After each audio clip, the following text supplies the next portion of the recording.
You are listening to the IFH Podcast Network. For more amazing filmmaking and screenwriting podcasts, just go to ifhpodcastnetwork.com. Welcome to Inside the Screenwriter's Mind, episode number 8. We ride together, we die together. Bad Boys for Life. Will Smith, Bad Boys. Have you ever wondered what it's like inside a screenwriter's mind? In this podcast, we explore how successful screenwriters tackle structure, plot, character, dialogue, and the film business. Get ready to go down the rabbit hole of story. Let's travel inside the screenwriter's mind with your guide, Alex Ferrari. Welcome to another episode of Inside the Screenwriter's Mind. I am your guide, Alex Ferrari. Today's show is brought to you by Bulletproof Script Coverage. Now, unlike other script coverage services, Bulletproof Script Coverage actually focuses on the kind of project you are and the goals of the project you are. So we actually break it down by 3 categories: micro budget, indie film market, and studio film. There's no reason to get coverage from a reader that's used to reading tentpole movies when your movie is going to be done for $100,000. And we wanted to focus on that at Bulletproof Script Coverage. Our readers have worked with Marvel Studios, CAA, WME, NBC, HBO, Disney, Scott Free, Warner Brothers, The Blacklist, and many, many more. So if you need your screenplay or TV script covered by professional readers, head on over to covermyscreenplay.com. And guys, I have a special treat for you. If you are interested in getting a 3-part video series on screenwriting and how to write blockbusters in Hollywood today by some Oscar winners, some multi-billion-dollar screenwriters, all you got to do is head over to bulletproofscreenwriting.tv/free video series. Now, today we go inside the mind of Doug Richardson, the writer behind Bad Boys, Money Train, Die Hard Part 2, and Hostage with Bruce Willis, just to name a few.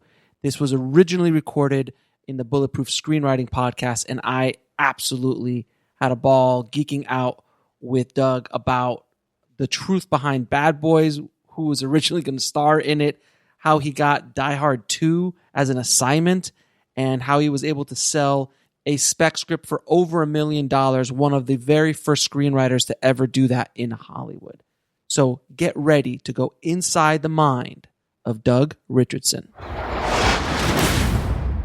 I'd like to welcome to the show Doug Richardson, man. Thank you so much for taking out the time, buddy. I appreciate it. You're very welcome. So let's get into it, man. How did you become a screenwriter? Like, what made you want to jump into this crazy business? Well, I wanted to be a filmmaker. I wanted to be a film director, in fact, like so many kids with movie cameras and who used to go, sneak away and skip movies at the mall and from theater to theater, you're kind of a 1970s movie geek. Mm-hmm. And then, went to film school because, that's kind of a natural progression. Mm-hmm. Saw that I kind of liked that movies were written. And a lot of the directors I really admired were guys who had written movies before. So I thought I would write my way into the business after I got out of school. And I did.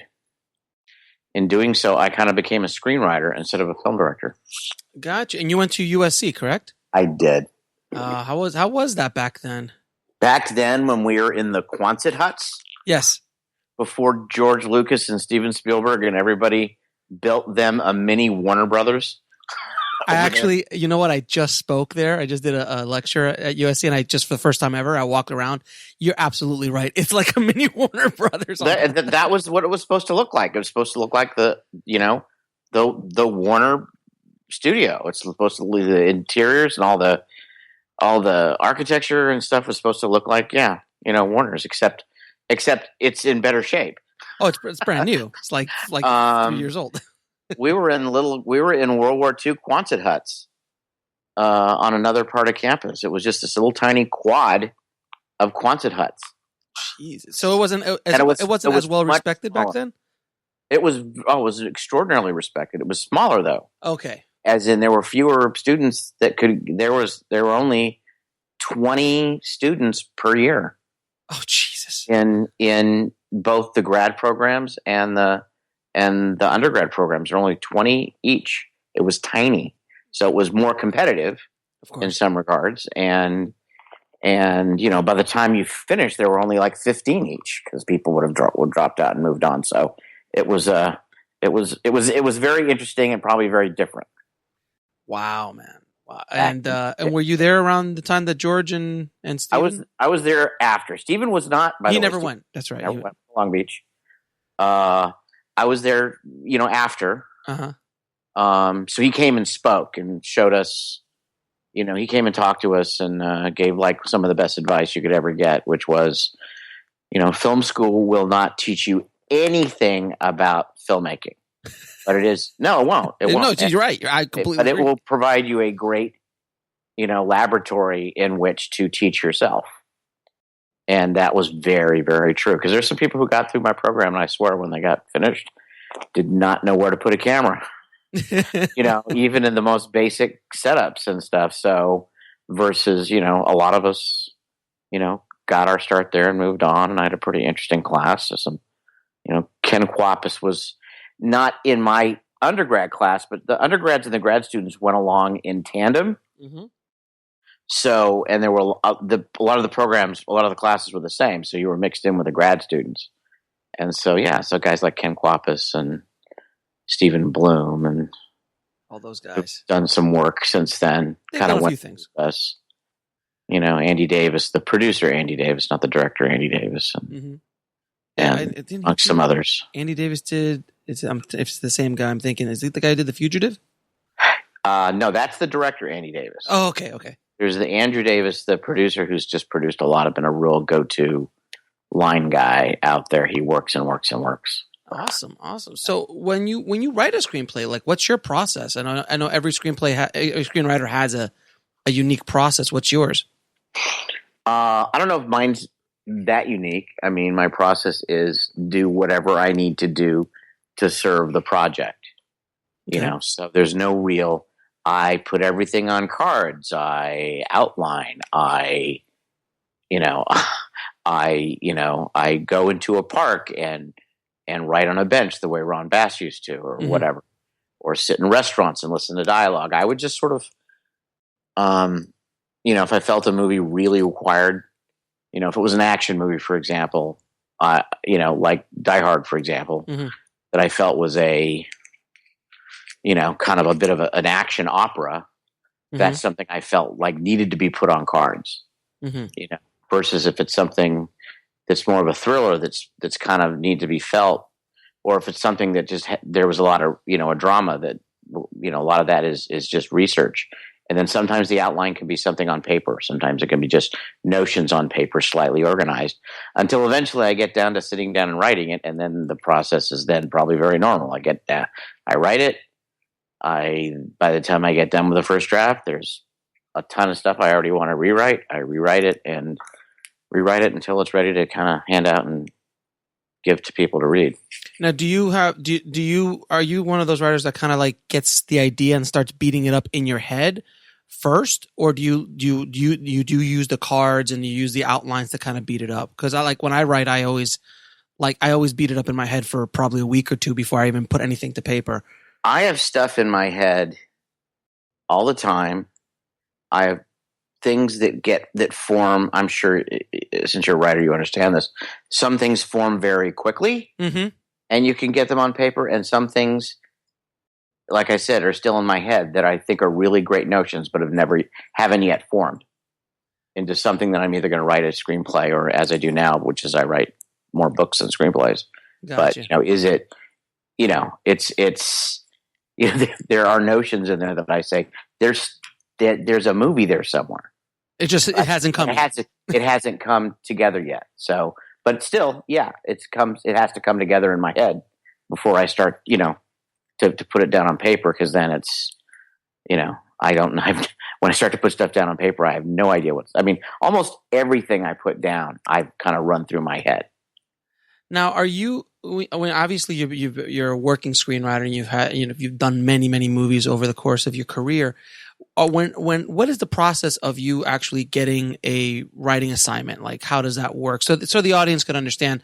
a bit of how it works in the studio system. Like your agent gets a call, you go and pitch. There's the old days and there's nowadays, which is very, very different in the last 30 years. Things have changed. And then there's cycles too. Mm-hmm. Whether they're buying specs or they're buying pitches and what kind of pitches they're buying. And they want you to come in with a whole, nowadays they want you to come in with a whole, sometimes with almost the marketing campaign because they, versus I remember this wasn't my pitch, but back a long time ago, Dale Launer walked in and the pitch was, she's blonde, she's beautiful, just don't get her drunk. And that was it. That was a green light. Oh, Blind Date. Oh, and they made that movie, but that was the pitch. At least I that's actually the myth. love that movie. That was the myth of the pitch, at least. At least the myth of because that's a great movie back in the day. And I used to have, back in the days when there was more development, and they were more interested in buying an idea with a writer, and it didn't quite need to be as formed, and they would actually be part of the forming of it process. Mm-hmm. You could go in, and I did go in. Sometimes I would only go in with a first act, or I would go in with just, a character and a couple characters in a situation, and they would say, yeah, that's cool, let's try it. And, a deal would be made, or, and you'd go start the research or whatever, and you'd eventually write the movie, but a deal would be made. Now, they kind of almost, again, want the story to be fully baked. They want 3 acts, and they want, like I said, practically a marketing campaign. Whether it's something, back to your question, whether it's my agent calls me and says, DreamWorks is looking for a haunted house movie, mm-hmm. and didn't you have one? And when you go into DreamWorks, DreamWorks wants more than just, hey, I have this idea for a haunted house movie.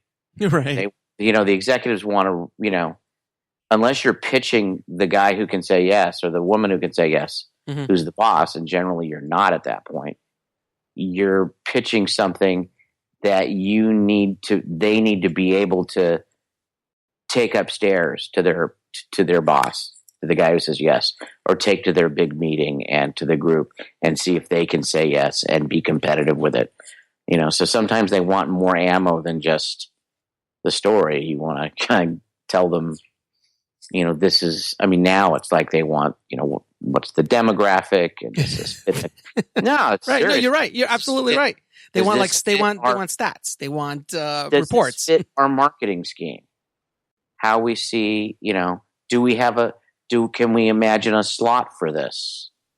Which is again very different than 20 years ago when they just made stuff that they really liked, and only they developed stuff they really liked, and only after they developed it to a place that they really, really loved it, would they then say, okay, now, how do we approach, how much do we spend on it? How would, and then the marketing guys would come in, and how would we market it? And how would we, are we going to open it on a lot of screens? Are we going to open it on just a couple of markets? So that's, now it's just, it's very pre-packaged and pre-digested and pre-marketed. So it's before you might have had, if you're not in the indie business. Sorry, I'm talking right. Of course, the indie business is a little bit different. But like do you think that's kind of the whole corporatization of like the McDonalding of? Yeah, no, films? That's when the corporations bought Hollywood.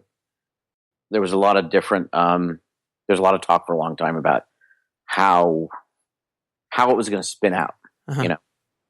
And people had different ideas, where movies going to be, and then there's the whole DVD part of the business, where and videotape part of the business where you begin like a product, and you're fighting for square feet of shelf space, or linear feet of shelf space at Blockbuster or Walmart or mm-hmm. someplace. No one really knew that it would sort of end up going more where the marketing guys moved way deep into the creative side, to where movies were actually made more to fit a marketing scheme than they were to fit something that an audience is going to love. Right. They're kind of almost reverse engineered. This is a marketing scheme that we know we can sell. We've been very successful with this kind of marketing scheme. What can we find that fits that model?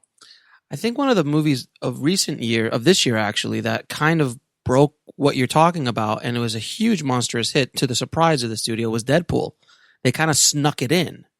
And then the marketing guys made this brilliant marketing campaign, but that was one of those films that I think just kind of it really was a risky film for them, and it was an anomaly for them. Yep. It wasn't an anomaly. I think they knew they had something they liked, and they knew they were going to have to sell it differently. They clearly had a ball with it. Yes, they did. They certainly had a ball with it, and then then on top of it, the movie delivered, and you've got this massive breakout hit.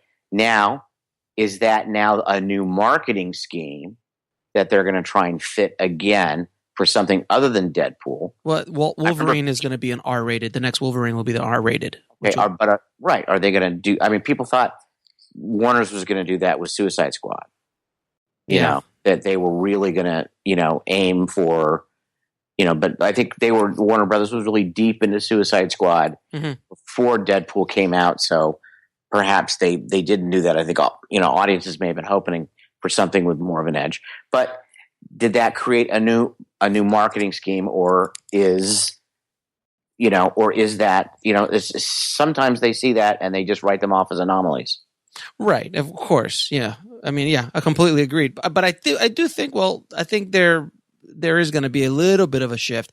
But again, that budget too was almost $50 million or something like that. It wasn't in the studio world. That's nothing. No, it was, and the studio superhero world. It was It was an experiment. Yeah, it used to be. See, it's an experiment. That used to be. Hey, this is Deadpool. This is cool. Yeah. This is how much we're willing to risk on it. You guys go make it. We'll figure out how to market it. Yep. Okay, that's how it used to be. Mm-hmm. Now, it's looked upon as like, as a lab rat.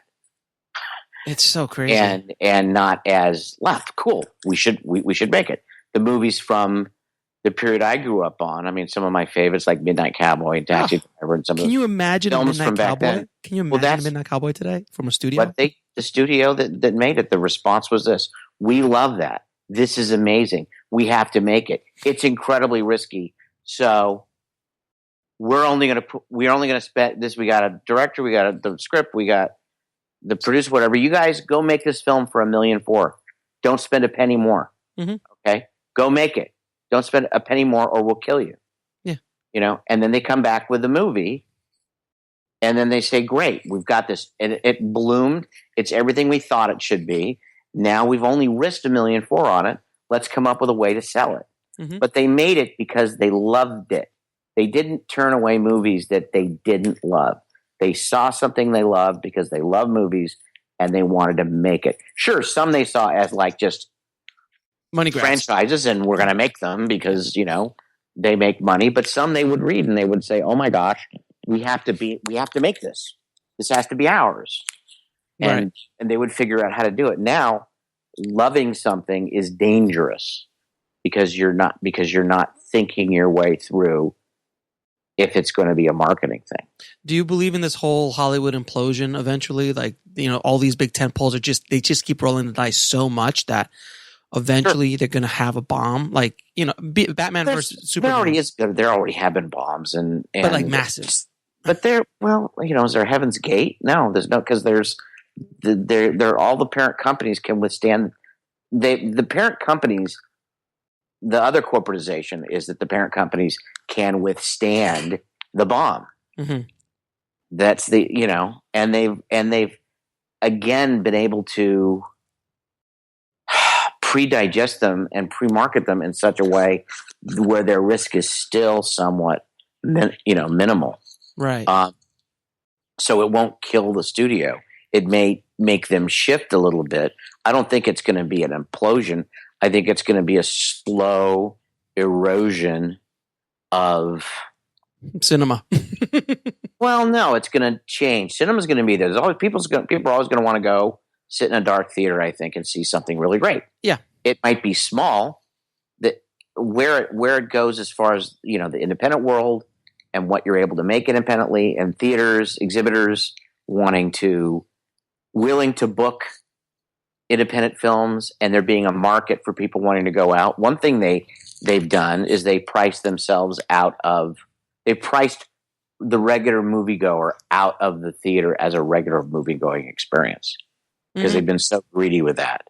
And that I've been really expecting for a while. I think that really hit home this summer with some movies.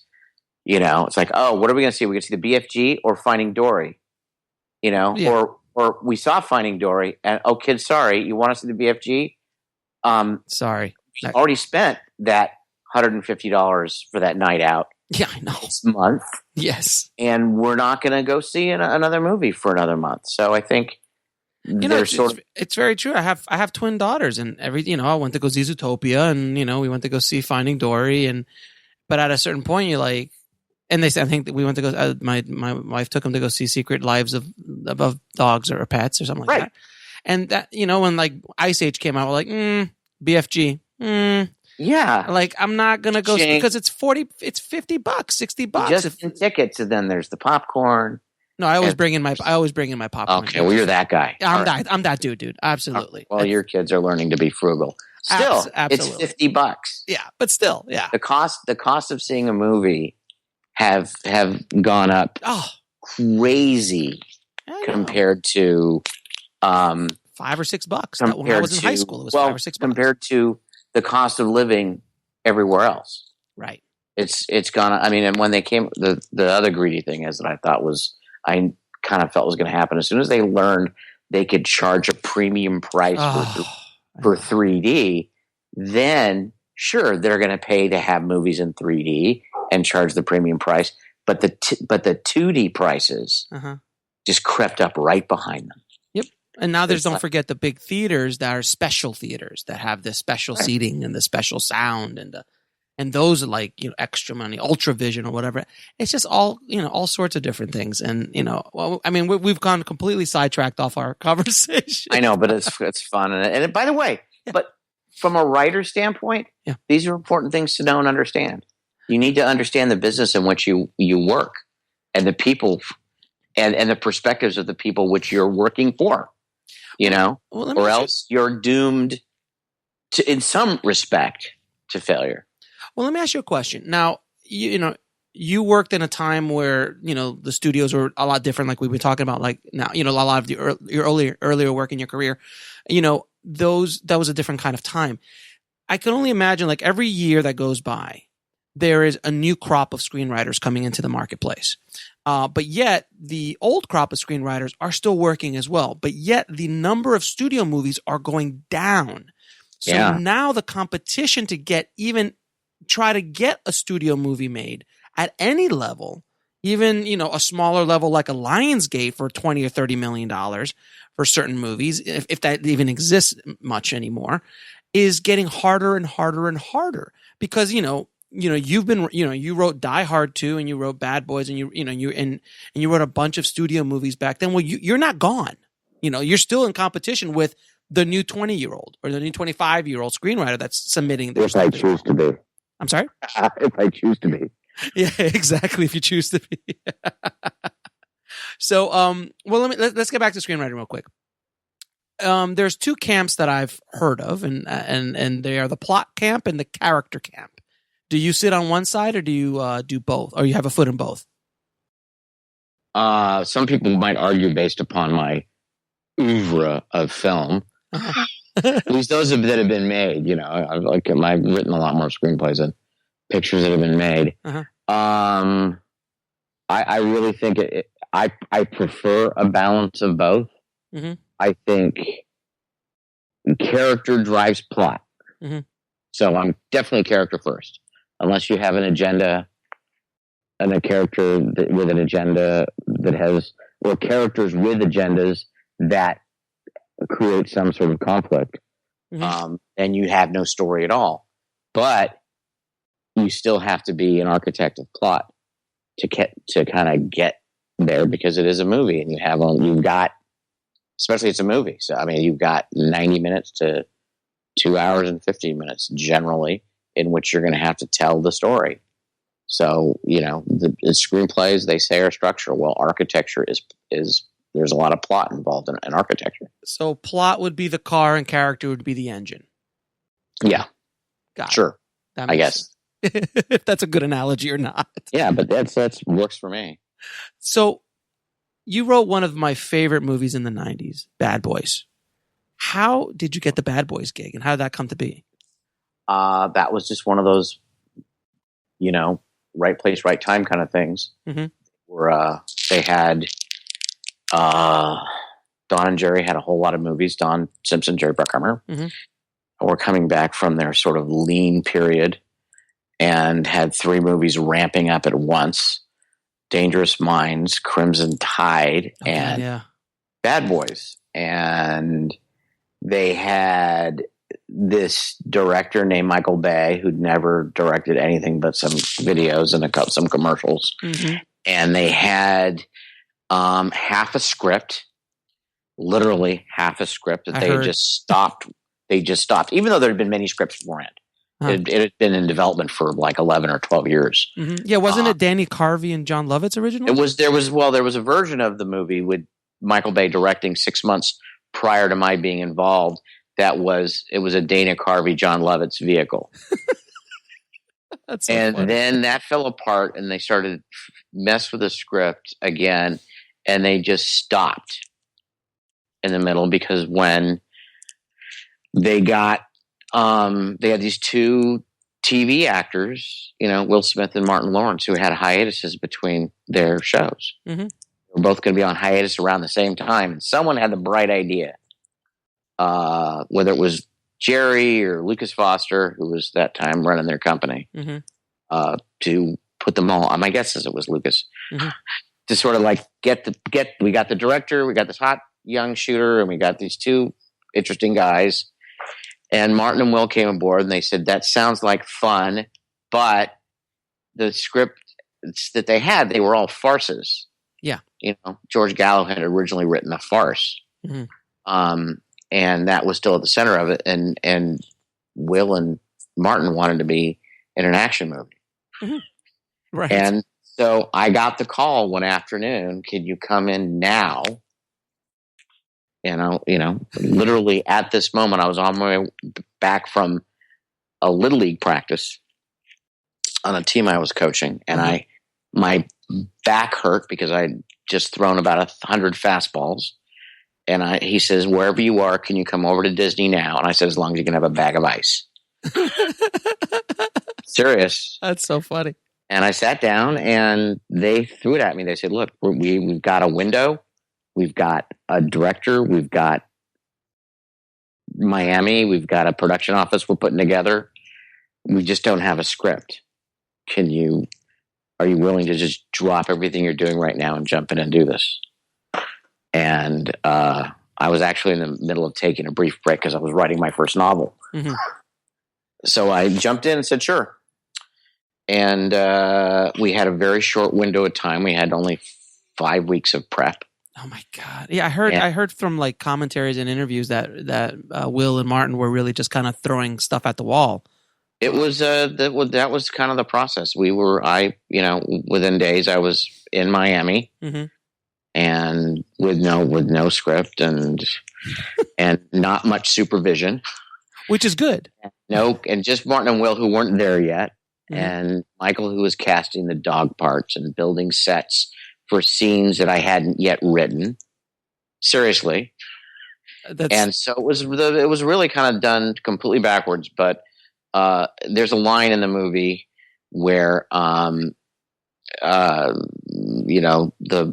2 guys come in and Joey Pants, yells at them, say, just do what you do, only faster.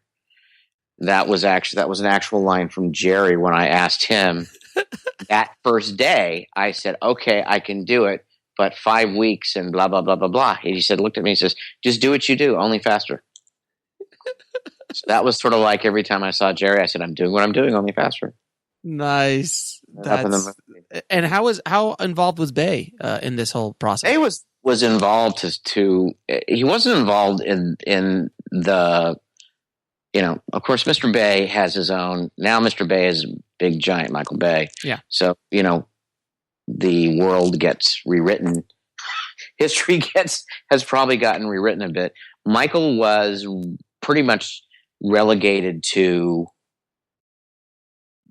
prepping different things. Okay. And being involved in some casting. Don especially did not at one point want Michael, because Don was the genius, didn't want him butting himself into the film part, the film part, the content or story part. And Don came in just like the weekend before we started shooting. And liked a lot of it and sort of got it, but Don hadn't been around at all involved in the process. So he came in just days before we started shooting and blew it up. Wow. And then I began putting it back together again as from Don's perspective. And so Michael, there was the first 3 or 4 weeks of shooting. It was, Michael, here are your pages. Go shoot them. Please don't let the actors go too far off script. Because when they did, sometimes there was a few scenes that one ended up on the cutting room floor. Right. Because Michael let Martin and Will go off the page to the point where there was no way to link it to the scene before and after. Right. So there were moments when I had to, there was a couple days where I would went in and I had to circle certain lines of dialogue in the morning. Just like make sure this gets said. Michael would work late the first day so much. Michael was a crazy mad shooter. I mean, the guy could get incredible amounts of film. Yeah. In the can so fast. And so he'd work everyone to death on a Monday. So we were working splits already by Tuesday. Oh, Jesus. So you had time to go in that morning and say, okay, so I'd sit down with Don and we'd circle lines in the scene and say, look, dude, if you miss these lines, we're done. If the actors aren't there to say the lines, then we have no scene. We can't link it because that movie really is held together with Scotch tape. With string and tape, literally. It pretty much is. And, brilliant editor, Christian Wagner, brilliant editor. Because, he made scenes that didn't look like they were going to cut at all. Right. Come together. And that's kind of how the film was made. It was really written like that. About halfway through the process, there was almost like a script. It was almost together. The funny thing is while you were shooting shooting Bad Boys, I was in Miami. I lived in Miami at the time. And I was just starting out. Just starting out my film career. And I just heard about it. And I heard Bad Boys 2 obviously was even more so because when they came back with a vengeance in Miami. But then they did blow up your street. There really wasn't that much. That we didn't have the money to blow up that much. It was movie was made for only I think $18-19 million all in. Yeah, back in the day. But I remember seeing that. I going to the theater and seeing that. And it was just so much fun. And that that movie made Will a star. It did, even though he was going to be a star anyway. Somewhere, but that was the trigger. That was the trigger. If you saw Will, if you'd ever sat down with him and worked with him, it was sort of like, oh. My reaction to Will after the first couple days of rehearsal and hanging out with him, it was like, okay, this guy is a racehorse. He just doesn't quite know how to go fast yet, but very clear. Racehorse. Yeah, you're just like, he hasn't figured that he can run really fast just yet. He hasn't figured out how to run really fast yet. He could tell. I know I'm a racehorse. I know I've got these mad skills. I'm working my way through them right now. And very self-possessed, very confident, very cool, very fun, really nice guy. Saved my bacon a few times. Let me tell you. Stories I can't tell on air. Yeah. So you also did the sequel to one of the most iconic action movies of all time, Die Hard. Yeah. How did it feel getting that call? Because literally, Die Hard is a masterpiece. The first it is, and it was actually still in theaters, and I'd already seen it twice when I got the call, And the reason why I got the call is because I was the baby writer with no credits. And I guess, according to Larry Gordon and Lloyd Levin, they thought or guessed that I had the skill to pull it off, at least the talent. But the genius behind it, and I'm just going to give credit away again, was because the movie was still in theaters and Leonard Goldberg was running the studio at the time. Leonard, who I to this day adore, who's one of the greatest people in my career, just as a mentor. But I didn't know him then. Anyway, Leonard wasn't willing to really even start development of a sequel of the movie. He didn't feel the movie was quite tested yet, but Larry felt they were going to need one. Also, as you know very well know, if they're doing a sequel and if they're announcing a sequel that they're going to start writing one, it's a feeding frenzy of all the agents and all the other. I don't know. It gets busy and not very conducive to getting it done. Right. So Larry Gordon said, "Okay, here's what I'm going to do. I'm Larry Gordon. I used to run the studio. I've got swag. And I've got this book called 58 Minutes that I think might make a really good Die Hard. And I got this writer who doesn't cost very much. So I'm just going to go to the studio and tell him I want to develop this book into a potential movie. It's not going to cost much. This guy doesn't have any credits, so to speak, yet." And that was a time when they were willing to, Larry, go ahead. It's not going to cost much. So they'd throw, a few bob at it. And meanwhile, Larry was saying to me, "Okay, whisper, whisper. They just think they're developing 58 Minutes. You and I know we're doing Die Hard 2. That's brilliant. Because by the time you're done with the script, they're going to want Die Hard 2. So that was the exact, talk. And I was like, "Okay, you know what you're doing. I just work here. Fine." Seriously. Then Joe Roth came in and took over. And one of the first things Joe Roth said when he came in is, "I need Die Hard 2. And Larry said, "Funny you should say so." And there it was. He had it. He just gave it to him right there. And it was greenlit. Wow. That's the story behind Die Hard 2. I delivered, but the real genius was Larry. Larry was the one who saw it.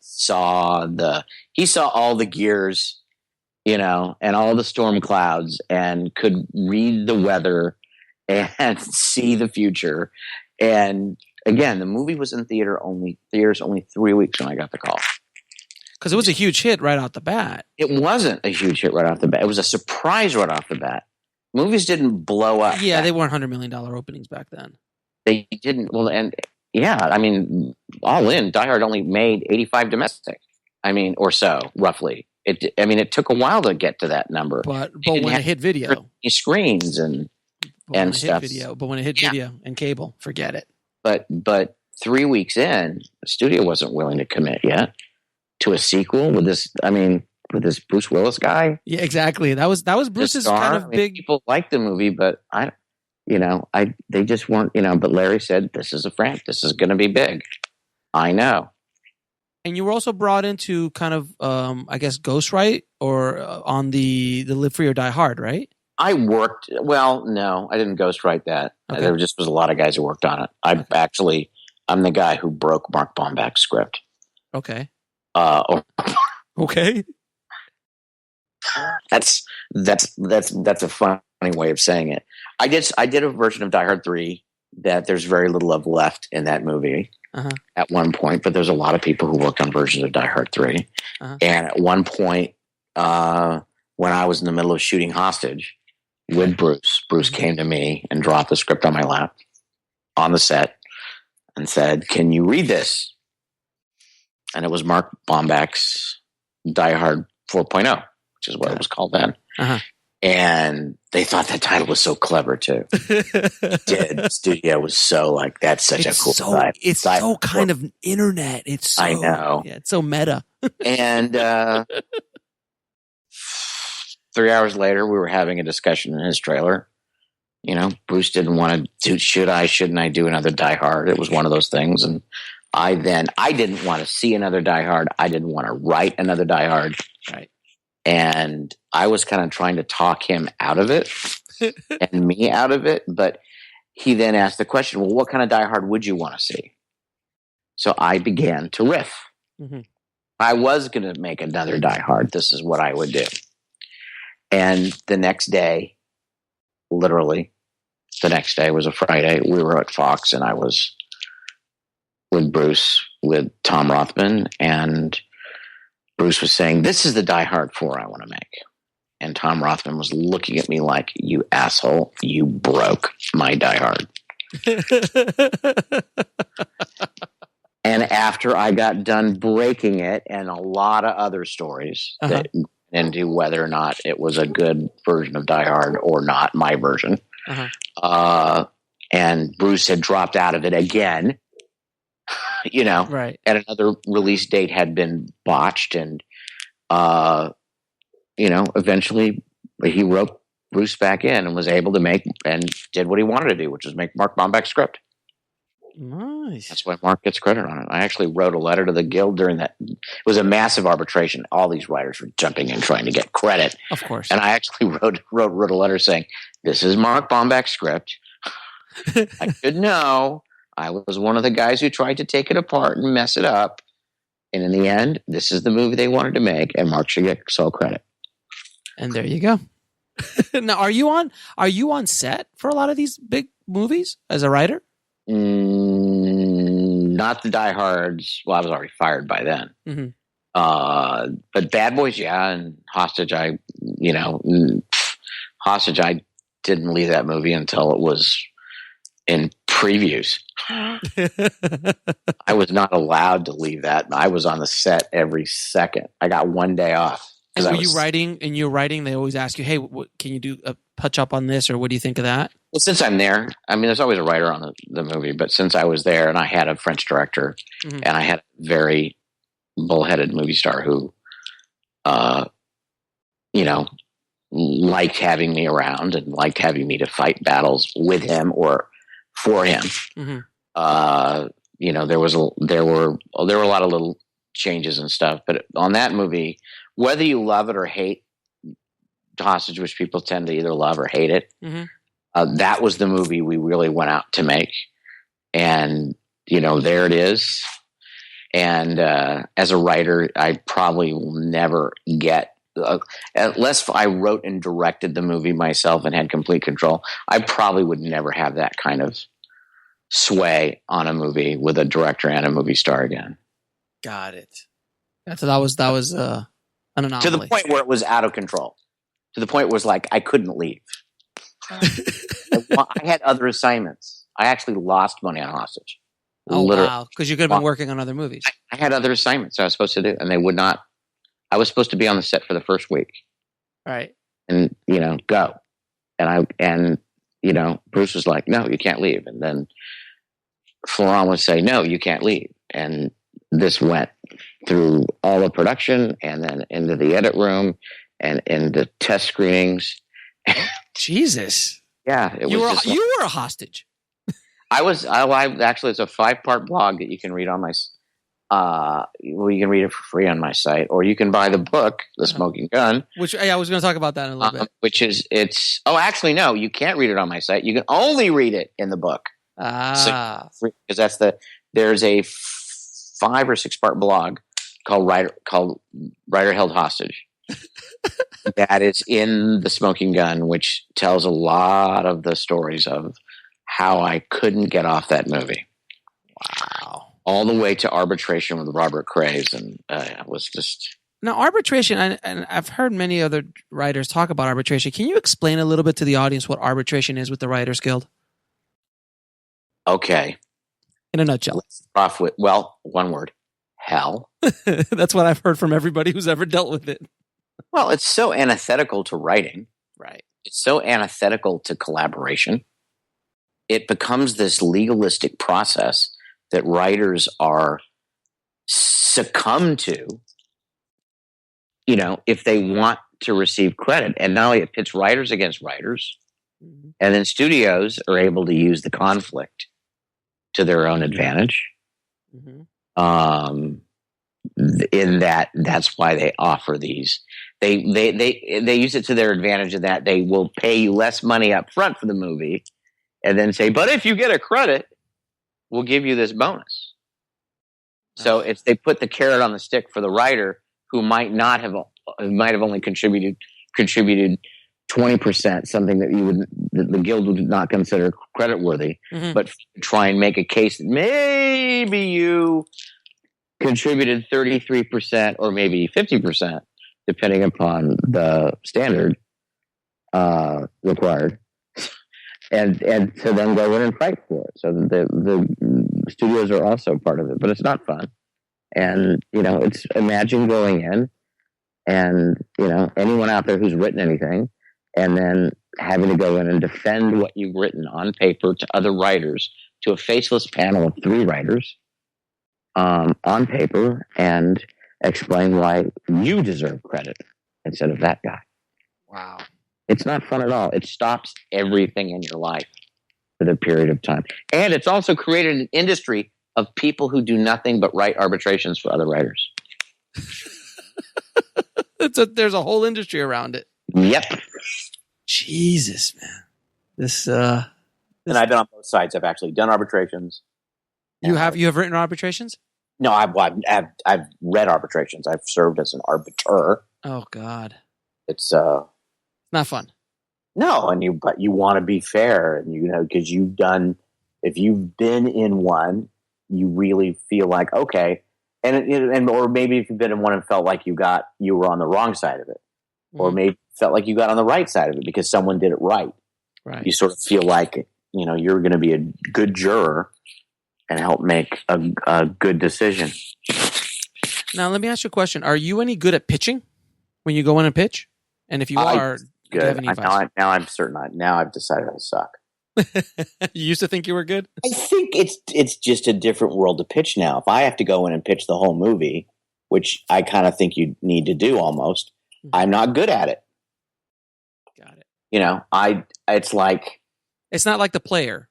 Like Robert Altman's The Player, where at the beginning of that opening scene, where you see writers just coming in like, so there's a girl, she's beautiful, she gets drunk. Don't get her drunk. Yeah. Don't get it. It's you go in and I used to be able to. My whole thing was I would try and pitch characters and a first act that would leave everyone with a nice question mark. And if it was a good jumping off point, I had the rest of the movie, but that became a really energetic and exciting discussion. In the room, instead of you're looking at blank faces, right, who again, as you're telling the story, they're trying to quantify it for their boss in their heads. Do I like it? Do I not like it? Can I quantify it? Can I sell it? Can I, and tell it to them in a way that they can, and there's at one point during the pitch, I'm like, if you're not engaged in the pitch, as in involved in asking questions, I'm sort of like, you must be bored. Now, other people are brilliant at it. I've been in pitches with other writers. You'd sit there and sit down for 45 minutes and just spin a tale and leave you breathless. Right.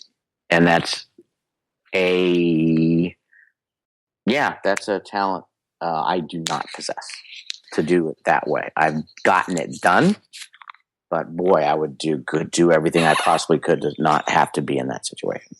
Now, when you've written a load of action movies, like how do you approach writing big action sequences in these kind of studio movies? I wrote an interesting blog about that recently just because I got asked that for the 9 millionth time. Sorry. Excited. No, it's the most. No, it's the question I get asked the most. Okay. So anyone who's listened to this podcast, if they go to my website and read Action Speaks, there's a longer version of this answer. I'll put it in the show notes. But in that, go to my website and just look up Action Speaks in the blog section. A good action sequence, because when I wrote my first action film, which was that Die Hard thing, that little Die Hard thing, yeah, I hadn't written one before. But the ones I like and the way I prefer to approach them is that it's a suspense film, and the best action is like writing a great scene in a suspense film. The only difference is the conflict engages and blooms in action, in almost sort of like combusts, and also then creates another problem for your character. A good action film, unless it's the final action film of the scene, a good action scene, unless it's the final scene of the film, shouldn't resolve. It should create a bigger problem that needs to be solved, that eventually needs to be handled in action. It also only works when you talk about what's first, character or plot, if your character is deeply engaged and involved, which is why, again, a suspense scene only works if you have a sense of suspense with what's going to happen with your character. How is your character going to behave? If you've just got a whole lot of really great stuff happening, but you don't have a character engaged in it, some people would call that stakes. I call it characters with different agendas oftentimes, fighting for some form of supremacy. If you've got that kind of conflict in that scene, if you don't have that kind of conflict with characters injected into that scene, then it'll lay flat.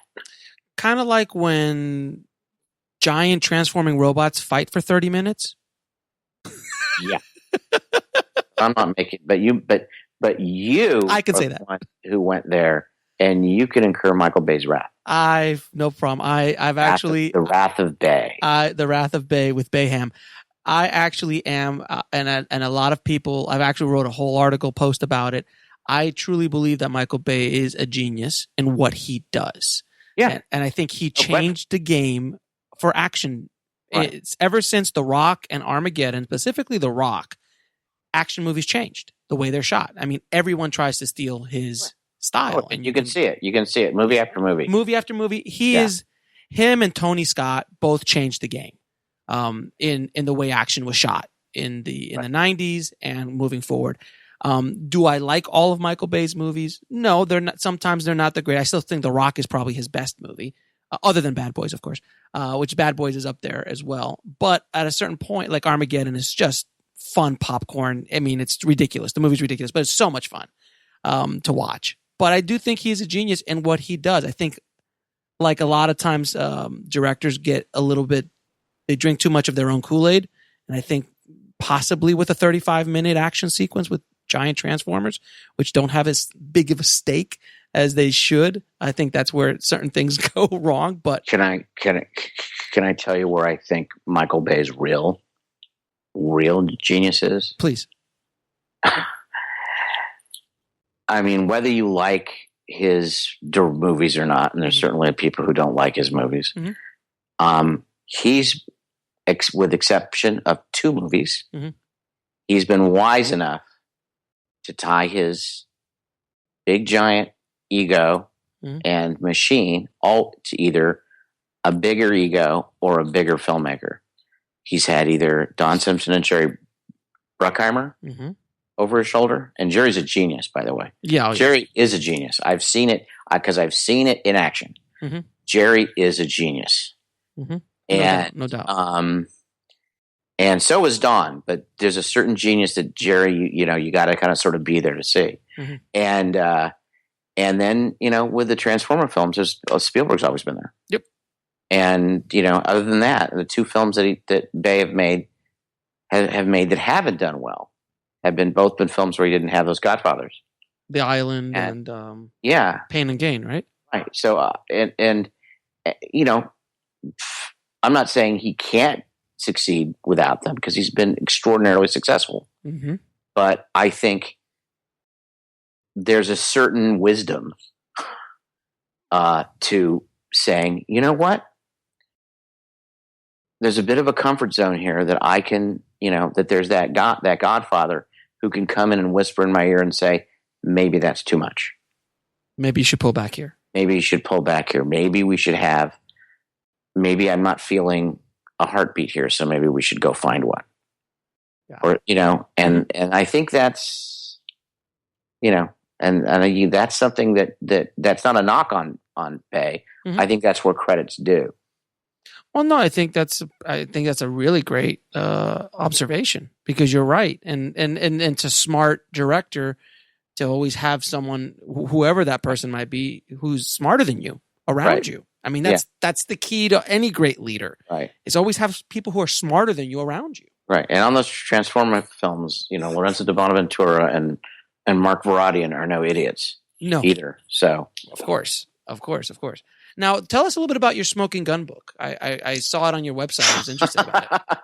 The Smoking Gun book is a lot of people have been asking for a long time, when we're going to put my blogs into book form. And eventually I just sort of succumbed to my books are my blogs are repurposed on Script Mag like 3 or 4 months after I write them, because the woman who runs Script Mag, Jeannie Bowerman, is one of my favorite people on the planet. And so it's like, and then it was sort of like, and this publishing company, F&W Media, owns Script Mag and Writer's Digest and a few other things. And so they came along and said, will you please let us publish them in a volume? So we put together the first one. And nice. And there you go. Will there be you also 2 and 3 or whatever? Who knows? Now, you do write a lot of novels as well. You're a very successful novelist. Is there a different process when you're writing a novel versus a screenplay? Yes and no. The basic process of get up, write it, rewrite it. You want to make it, if it's not compelling, then do it again. Right. And why is, my whole thing is, whether you're reading a script or a book, I want the reader to turn the page. They gotta feel compelled to turn the page. Whatever the process or platform or architecture of the pieces, if it's not compelling, then someone's gonna put it down. It's tiring to read crap. So, so that's the same process. Though the process of writing straight narrative and fiction is, movies are sight and sound only, highly constructed. Yes. The elasticity of language that you have in just writing fiction, and not being subject to just sight and sound only is, really fun. It's fun to do. It's fun, obviously. And it's also a direct connection with readers, because the people who are reading your screenplays aren't necessarily reading it to be entertained. Right. It's a job, or it's an end product. Right. Again, they're the quantifiers. They're there to give it to their boss, or give it to their client, or or get someone involved, or give it to a financier. They're all looking to move that ball up the hill. Someone who's reading your work, whether it be a blog, my blog, or my books, are reading them to be entertained. Right. So that's the other real difference between doing the two. There's a real direct connection with your audience. Now, if you were going to give one piece of advice to a screenwriter starting out today, what would that be? Stop. I've always wanted to say that. I've never said that. I've been asked that a lot. I've done a lot of panels. No, just stop. No. Go get a real job. No, serious. I would say I would give a few pieces of advice, one of which is the most talented people in Hollywood aren't the most successful people in Hollywood. It's true. In show business, it's the most relentless people. Yep. So you need to channel and find that bit of relentless inside of you, and always and feed it and care for it and bathe it and clean it and make sure it's ready to go up and rip assholes again tomorrow, because because it's so competitive. You've got what's going to make you get up and do it in the morning. Or if you're not even there yet and you've got some other job, I'm blown away by, the people that I know who have not second jobs, they have careers, actual careers, and they're writing on the side and trying to push that ball up the hill. Right. I just had odd jobs when I started. Then I started making a living at it and haven't looked back. There are people who have real live jobs, and they have to find and curry that competitive passion. And that competitive passion should also be there to make sure, this is the other side of that relentless thing, is people ask me, when should I send the script out? How do you know it's good yet? Well, is it awesome? Is your work awesome? Your work better be awesome. Make your work awesome. If your work isn't awesome, then it's not going to get noticed. What makes you special? What makes your work stand out? In some way, in some form, it needs to flat out be awesome. Period. Not okay, not, yeah. I mean, back in the day I'm such a dinosaur. Yeah. Back when I was a pup, they would throw money at people with talent and drive. Mm-hmm. I had talent and drive, and I got going. Now they don't have the patience for talent and drive. They expect you to come in ready to go. They don't want to have to nurture and work you. Yeah. I got lucky. I had some great people with me. I worked with them. I learned. I'm still learning. But still, you need to come in and be really good. You need to be great. You need to be special. What makes you stand out? What's your voice? Because they're reading thousands and thousands of crappy screenplays every day. Mm-hmm. Why does yours stand out? And is it your voice? Is it your ability to is it your perspective? Is it your ability to write a great action scene? Mm-hmm. Is it, there's got to be something in it that makes people go, that's interesting. Why am I remembering that script? Well, let me ask you a question. About what's like. I remember the olden days, the Shane Black days. Back when Shane was getting 3 million, and Joe Esterhaus. I mean, these guys were getting. Those are my days. Yeah, they were making like obscene amounts, 2 million, 3 million, 5 million for scripts that Joe Esterhaus. God, my God, he made millions for movies that never got made.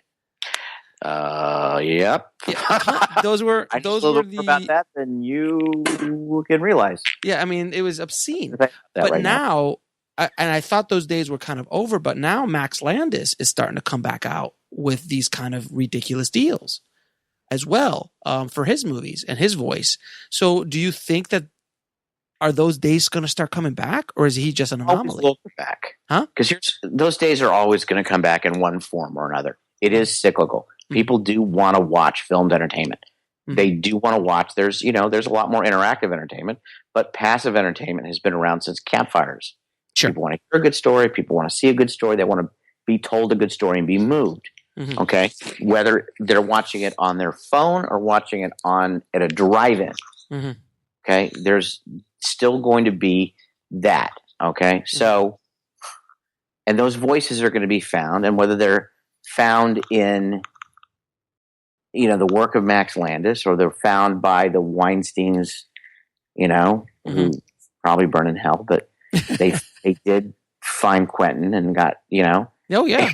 And that, that's happened. Whoever found and decided to, I'm in love with Sam Esmail. It's like Mr. Robot, I think, is brilliant. And here's a guy who just seemingly came out of nowhere practically and is running a show and doing something that's brilliant with this very original voice. Those are going to stand out. Yeah, Vince Gilligan. There you go. It's another one. Yeah. You need to have the patience and the craft to stay in there and withstand those cycles and beatings until maybe your voice comes out in its own way. Yeah, like Vince has been around forever. I mean, he's been working in X-Files, and I mean, he's a working writer, and then all of a sudden he got the idea for Breaking Bad. And Cranston, he was around forever. I mean, Jesus. And no one knew Cranston could do that but Vince Gilligan and Bryan Cranston, and then boom. And the rest is history. That. So, sometimes those voices come early. I mean, I used to love, I'm a big fan of film acting. Mm-hmm. And I remember, Anthony Quinn, who was always a great actor, mm-hmm. when he reached his moment and he said, I finally think I understood the film acting. I understood, how to control the quiet and how to, and that's when he suddenly went from being a really solid British actor to this frickin' genius who went off these runs of characters, mm-hmm.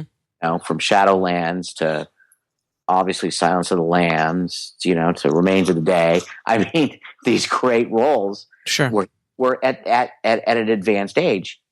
He found his voice fine. Yeah, Hopkins. Yeah, I mean, how old was he when he did Silence of the Lambs? I mean, he was in his 50s, right? 50s or something like that. But again, you sort of sometimes it comes early, sometimes, and you see people with these voices, they start and then they burn out. Yeah, this is not an easy business. And then sometimes maybe I'm still waiting to, who knows? Maybe I'm still waiting to find my voice. I've written what you would consider a bunch of programmers. I think with my books, with my Lucky Day series, I think I finally sort of found my voice. Like, okay, this is what I really. Now I feel like I'm. There's something here that's interesting that I'm saying that's worthwhile and valuable and whatever.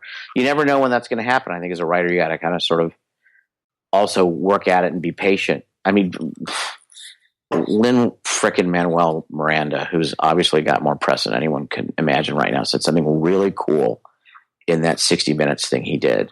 If those who don't know who he is, he's the guy who behind Hamilton.